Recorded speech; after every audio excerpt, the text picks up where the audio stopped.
இந்த படத்தோட ஆரம்பத்துல நம்ம ஹீரோ கர்நாடகாவுல ஒரு சின்ன ஹோட்டல் பிசினஸ் பண்ணிக்கிட்டு ரொம்ப அமைதியான வாழ்க்கையை வாழ்ந்துகிட்டு இருக்காரு. இவருக்குன்னு ஒரு அழகான குடும்பம் இருக்குங்க.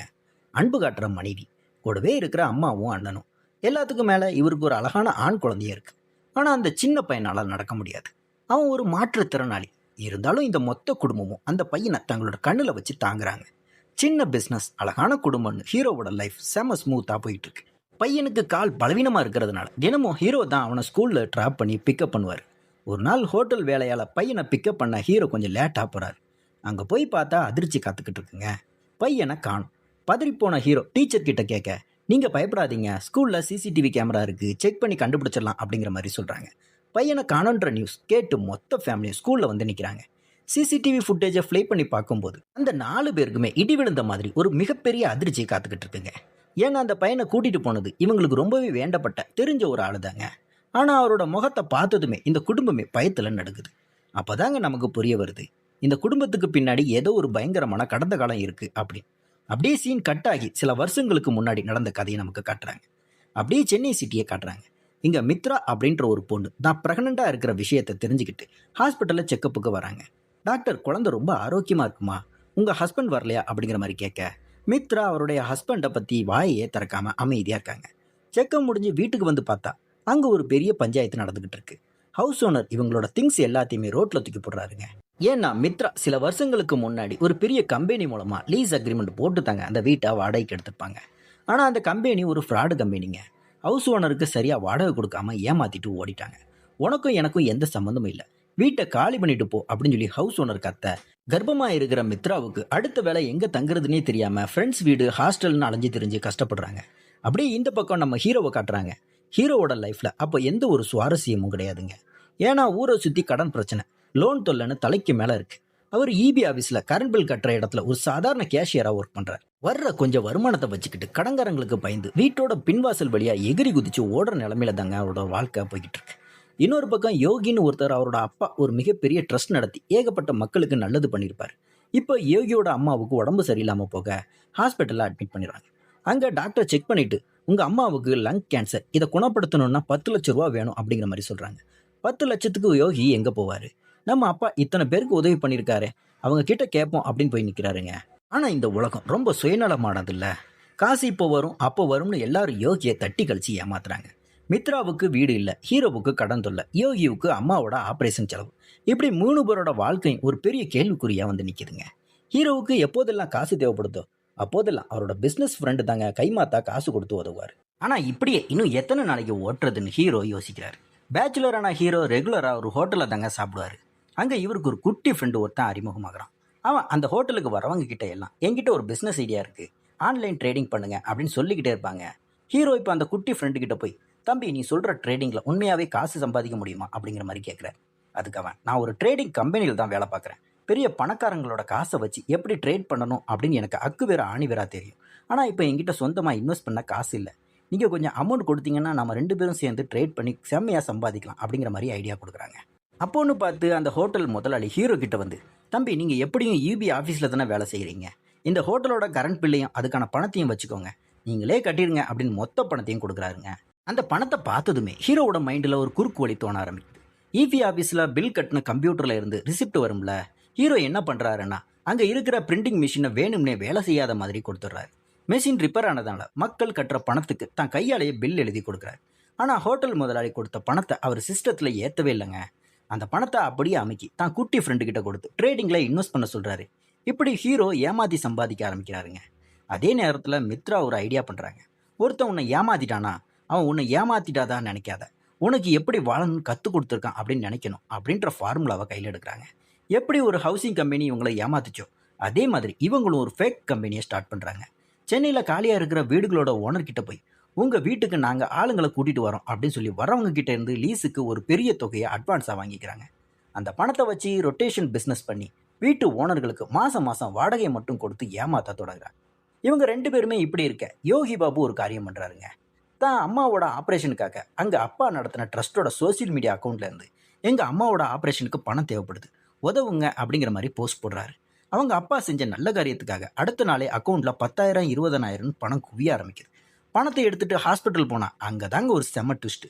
ஆரம்பத்தில் இவங்களுக்கு ஸ்கேன் பண்ணி பார்த்துட்டு கேன்சர் இருக்குன்னு சொன்ன டாக்டர் ஒரு போலி டாக்டர். சீனியர் டாக்டர் வந்து ரிப்போர்ட்டை பார்த்துட்டு உங்கள் அம்மாவுக்கு கேன்சரே இல்லை, அவங்க நல்லா இருக்காங்கன்னு சொல்கிறாரு. அதனால் அந்த போலி டாக்டர் பயந்து போய் கேன்சர் கட்டி உடம்புக்குள்ளே கரைஞ்சிடும், அதான் ஆப்ரேஷன் தேவையில்லைன்னு கதையை மாற்றி சொல்லி மழுப்பிடுறான். யோகிவுக்கு ஒரே மகிழ்ச்சிங்க. அம்மா இந்த காசையெல்லாம் யார் கொடுத்தாங்களோ அவங்கக்கிட்டே திருப்பி கொடுத்துடலாம் அப்படிங்கிற மாதிரி சொல்கிறான். ஆனால் அவங்க அம்மா, ஏன்டா திருப்பி கொடுக்கணும், உங்கள் அப்பா பண்ண தர்மம் நமக்கு இப்போ பணமாக வந்திருக்கு, இதை அப்படியே ரொட்டேஷனில் விட்டு டபுள் ஆக்கும், யாராவது உதவின்னு வந்தால் அவங்களுக்கு கொடுப்போம், இல்லைன்னா நாமளே வச்சுப்போம் அப்படின்னு சொல்லி ஐடியா தராங்க. மனசே இல்லாமல் யோகி பாபு இந்த ஏமாற்று வேலைக்குள்ளே இறங்குறாரு. இப்போ ஹீரோவுக்கு ட்ரேடிங்கில் காசு பல மடங்கு லாபமாக கொட்டுன்னு கொட்டுதுங்க. பத்தாதுன்னு அவர் ஒரு வட்டி கம்பெனியை ஆரம்பிக்கிறார். எங்ககிட்ட பணத்தை கொடுத்தா அதை நாங்கள் ரொட்டேஷனில் விட்டு 20 மடங்கு அதிக லாபமாக திருப்பி தருவோம் அப்படிங்கிற மாதிரி விளம்பரம் செய்ய பேராசையில் மக்களும் இவர்கிட்ட கோடிக்கணக்கில் பணத்தை கொண்டு வந்து கொட்டுறாங்க. இந்த வட்டி பிஸ்னஸை பற்றி கேள்விப்பட்டு மித்ராவும் யோகியும் தாங்க ஏமாற்றி சேர்த்து வச்ச மொத்த பணத்தையும் கொண்டு வந்து நம்ம ஹீரோ கிட்ட இன்வெஸ்ட்மெண்ட் பண்ணுறாங்க. ஹீரோ அந்த மொத்த பணத்தையும் தூக்கி தான் குட்டி ஃப்ரெண்டோட ட்ரேடிங் பிஸ்னஸில் போடுறாருங்க. 3 பேருமே ஏமாற்றி பெரிய பணக்காரங்களா சொகுசு வாழ்க்கையை வாழ ஆரம்பிக்கிறாங்க. அப்போ தான் ஹீரோவுக்கு ஆரம்ப காலத்தில் உதவுனாரே அந்த பணக்கார ஃப்ரெண்ட், அவர் ஹீரோ கிட்ட வந்து, மச்சான் நான் ஒரு பெரிய பிஸ்னஸ் ஸ்டார்ட் பண்ண போகிறேன், எனக்கு இப்போ அர்ஜென்ட்டாக 10 கோடி ரூபா தேவைப்படுது, யார் எனக்கு 10 கோடி தர்றாங்களோ அவங்களுக்கு நான் 15 கோடியாக திருப்பி தருவேன் அப்படிங்கிற மாதிரி சொல்கிறார். ஹீரோ யோசிச்சு பார்க்குறாருங்க, நம்ம கிட்ட இப்போ மக்களோட பணம், யோகி மித்ராவோட பணம்னு எல்லாம் சேர்த்து எப்படி ஒரு 10 கோடி இருக்கும், இதை இவன் கிட்ட கொடுத்தா 15 கோடியாக வரும், நாம எல்லாருக்கும் பணத்தை தந்துட்டு செட்டில் ஆயிடலாம் அப்படின்னு நினச்சி, இது என் பணம் இல்லை வெளியில் வாங்கி தான் தரேன்னு சொல்லி அந்த 10 கோடியை ஃப்ரெண்டு கிட்ட கொடுக்குறாருங்க. ஆனால் அடுத்த நாள் காலையில் நியூஸ் பேப்பரை பார்த்த ஹீரோவுக்கு பேரதிர்ச்சி. ஒரு மிகப்பெரிய தொழிலதிபர் கொடூரமாக கொலை செய்யப்பட்டார் அப்படிங்கிற மாதிரி நியூஸ் வருதுங்க. அது வேற யாருமே இல்லைங்க, ஹீரோவோட அந்த பணக்கார ஃப்ரெண்டு தாங்க. ஹீரோவோட தலையை சுத்திடுச்சுங்க. நேற்று தானே 10 கோடி கொடுத்தோம், அதுக்குள்ளே இவன் செத்துட்டானா, இப்போ அந்த பணம் எங்கே இருக்குது யார்கிட்ட இருக்குன்னு ஹீரோவுக்கு தெரியல. இங்கே விஷயம் மெல்ல மெல்ல வெளியே வர ஆரம்பிக்கும். இபி ஆஃபீஸில் பணம் கட்டாததால் அதிகாரிகள் பல இடங்களில் ஃபியூஸை பிடிங்கி கரண்ட்டை கட் பண்ணுறாங்க. மக்கள் எல்லாருமே இபி ஆஃபீஸ் முன்னாடி போய் போராட்டம் பண்ணுறாங்க. மித்ராவோட கம்பெனியில் வீடு எடுத்தவங்களுக்கு லீஸ் பணம் வராததால் ஹவுஸ் ஓனர்கள் வீட்டை முற்றுகையிடுறாங்க. யோகியோட ட்ரஸ்ட் ஒரு போலி ட்ரஸ்ட்னு யாரோ ஒருத்தன் கண்டுபிடிச்சி போலீஸில் கம்ப்ளைண்ட் பண்ணுறான். மொத்த பிரச்சனையும் ஹீரோவோட தலை மேலே வந்து விடுது. ஏன்னா எல்லா பணமும் ஹீரோ கிட்ட தானே இருந்துச்சு. போலீஸ் இப்போ ஹீரோ, மித்ரா, யோகின்னு 3 பேரையும் அரெஸ்ட் பண்ணி ஸ்டேஷனில் வச்சு வெளுத்து வாங்குறாங்க. யோகி என் பணம் ஹீரோ கிட்ட இருக்குன்றான், மித்ராவும் என் பணம் ஹீரோ கிட்ட இருக்குன்றாங்க. ஹீரோவோ என் பணம் என் ஃப்ரெண்டு கிட்ட இருந்துச்சு, அவன் செத்துட்டான் அப்படிங்கிற மாதிரி சொல்கிறார். போலீஸுக்கே ஒரே குழப்பங்க. மக்களோட போராட்டம் பெருசாகிறதால அங்கே இருக்கிற ஒரு கரப்டட் இன்ஸ்பெக்டர் இவனுங்களை இப்படியே விட்டால் சரிப்பட்டு வராது, பேசாமல் 4 பேரையும் என்கவுண்டர் பண்ணி கேஸை முடிச்சிடும் அப்படின்னு பிளான் போடுறான். இந்த விஷயம் ஹீரோவோட காதுக்கு வர, ஐயோ நம்மளை கொண்டுடுவாங்க அப்படின்னு சொல்லி பயந்து நைட்டோட நைட்டாக ஒரு போலீஸை அடிச்சு போட்டுட்டு யோகி, மித்ரா அவங்களோட அம்மாவை கூட்டிகிட்டு ஹீரோ போலீஸ் ஸ்டேஷனில் இருந்து தப்பிச்சு ஓடுறாருங்க. தப்பிச்சு ஓடும்போது கிடைச்ச ஒரு வண்டியில் ஏறி போகிறாங்க. அந்த வண்டி இவங்களை நேராக கர்நாடகாவுக்கு கூட்டிகிட்டு போகுதுங்க. வண்டியில் வச்சு ஹீரோ, நீங்கள் எல்லாருமே உங்கள் ஊருக்கு போங்க, நான் எப்படியாச்சும் பணத்தை தேடி உங்ககிட்ட கொண்டு வந்து தரேன் அப்படின்னு சொல்லி சத்தியம் பண்ணுறாரு. ஆனால் யோகிக்கும் மித்ராவுக்கும் இவர் மேலே சுத்தமாக நம்பிக்கை இல்லைங்க. எங்களுக்கு எங்கள் பணம் வேணும், அதை தந்துட்டு நீ எங்கே வேணா போ அப்படின்னு சண்டை போடுறாங்க. ஆனால் யோகியோட அம்மா மட்டும் தம்பி கண்டிப்பாக பணத்தை தருவாருன்னு ஹீரோவை நம்புகிறாங்க. வேறு வழியே இல்லாமல் பணம் வர்ற வரைக்கும் நாங்கள் உங்க கூட தான் இருப்போம்னு 4 பேருமே ஒன்றா சேர்ந்து கர்நாடகாவில் தங்க ஆரம்பிக்கிறாங்க. சென்னையில் ஏமாத்து வேலை செஞ்ச இவங்க இப்போ கர்நாடகாவில் யாருக்கும் தெரியாமல் ஒரு புது குடும்பமாக வாழ தொடங்குறாங்க. மித்ராவுக்கு அங்கே ஒரு அழகான ஆண் குழந்தையும் பிறக்குது. இவங்க 4 பேருக்கும் நடுவில் எந்த ஒரு ரத்த சம்பந்தம் இல்லைனாலும் அந்த பையனை ஹீரோ தான் சொந்த புள்ள மாதிரி நெஞ்சோடு சேர்த்து வளர்க்குறாருங்க. இப்போ கதை மறுபடியும் ஆரம்பித்த இடத்துக்கே வருதுங்க. ஸ்கூல் சிசிடிவி கேமராவை செக் பண்ணும்போது அந்த பையனை கடத்தினது வேறு யாருமே இல்லைங்க, சென்னையில் இவங்களை என்கவுண்டர் பண்ண பிளான் போட்டாரே அதே இன்ஸ்பெக்டர் தாங்க. இவங்களுக்கு ஒன்றுமே புரியல, நம்ம தப்பிச்சு இத்தனை வருஷம் கழிச்சு இவன் எதுக்காக நம்ம பையனை கடத்தணும், ஒருவேளை பழி வாங்கவா அப்படின்னு எல்லாருமே பயந்து நடுங்க. ஹீரோ மட்டும், நீங்கள் யாரும் பயப்படாதீங்க, நான் போய் என் பையனை கூட்டிகிட்டு வரேன் அப்படின்னு சொல்கிறாருங்க. ஆனால் இத்தனை வருஷமாக ஒன்றா வாழ்ந்த குடும்பம் இல்லையா, நீ தனியாக போக வேண்டாம், நாங்களும் வரோம் அப்படின்னு எல்லாரும் இன்ஸ்பெக்டரை பார்க்க போகிறாங்க. அங்கே போய் ஹீரோ, சார் நாங்கள் தெரியாமல் தப்பிச்சு வந்துட்டோம், என்னை மட்டும் அரெஸ்ட் பண்ணிக்கோங்க, என் பையனையும் இந்த குடும்பத்தையும் விட்டுடுங்க அப்படிங்கிற மாதிரி கெஞ்சுறாரு. அப்போ தாங்க அந்த இன்ஸ்பெக்டரோட அசல் முகமே தெரிய வருது.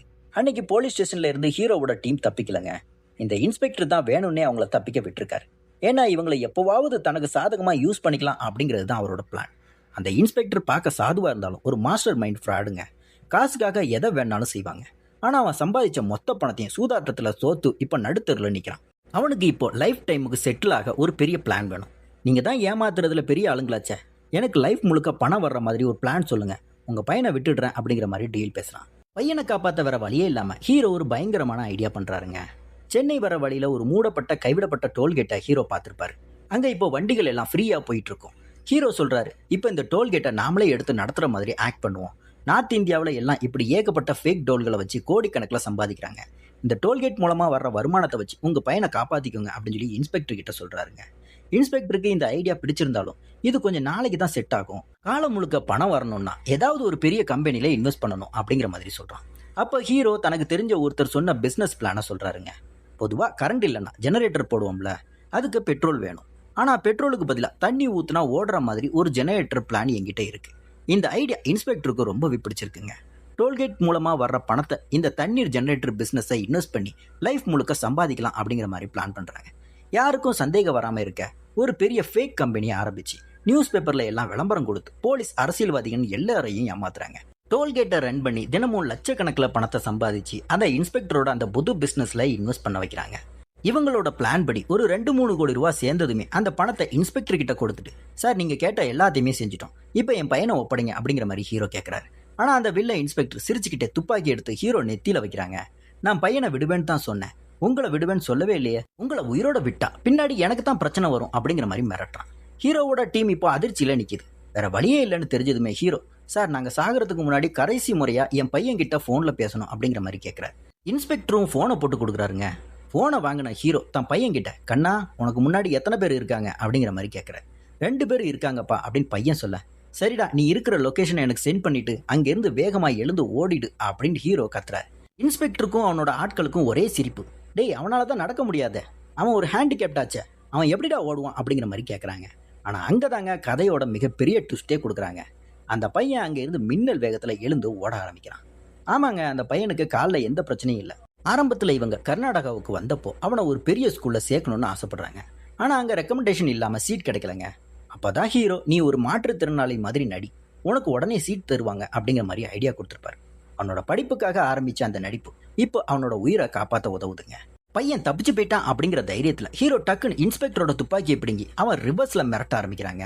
அது மட்டும் இல்லாமல் இதுக்கு முன்னாடி நடந்த எல்லா ஸ்கேம்லையும் எங்கள் பேர் தான் இருந்துச்சு, ஆனால் இப்போ இந்த டோல்கேட் ஸ்கேமில் உன் பேர் தான் இருக்கு. நீ எங்களை மிரட்டினது, இந்த ஸ்கேமுக்கு சம்மதிச்சதுன்னு எல்லாத்தையும் நாங்கள் ரகசியமாக வீடியோ ரெக்கார்ட் பண்ணி சென்ட்ரல் கவர்மெண்ட்டுக்கு அனுப்பிட்டோம் அப்படிங்கிற மாதிரி ஹீரோ பேசி முடிக்கும் போதே சென்ட்ரல் கவர்மெண்ட் அதிகாரிகள் வந்து அந்த ஃப்ராட் இன்ஸ்பெக்டரை அரெஸ்ட் பண்ணுறாங்க.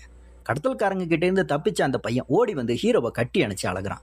அவனுக்கு ஹீரோ தான் சொந்த அப்பா இல்லைனாலும் ஹீரோ மேலே தாங்க உலகத்திலேயே அதிக பாசம் வச்சிருக்கிறான்.